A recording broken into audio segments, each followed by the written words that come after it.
So what we're making today, it's a peanut butter pie. It's got a crunchy chocolate cookie crust, then it's got a creamy peanut butter filling, and it's topped with an easy chocolate ganache and some chopped peanuts.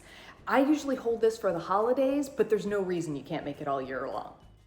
To make this peanut butter pie, let's start with the crust. You're gonna use your favorite chocolate cookie crumbs and then just add butter to it.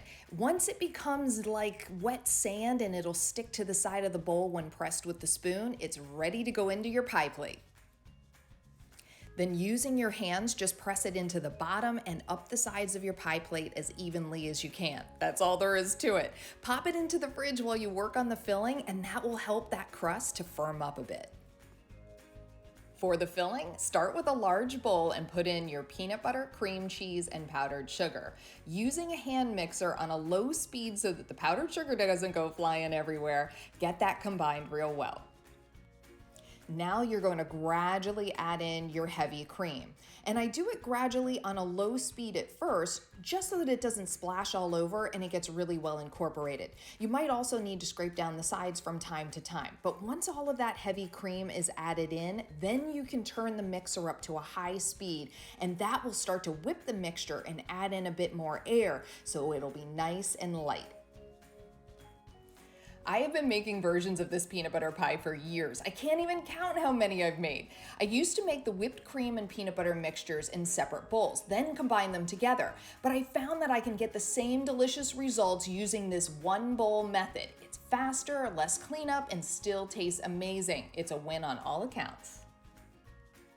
Now you just pour the filling into the chilled pie crust, smooth it out on top, and move on to the easy chocolate ganache.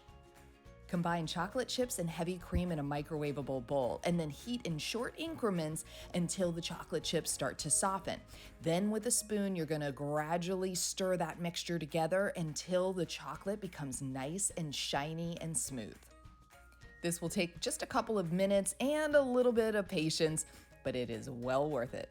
Pour that easy chocolate ganache on top of the peanut butter filling, smooth it out so it gets all the way to the edge, and then take your chopped peanuts, sprinkle those on top, and pop the whole thing back in the fridge.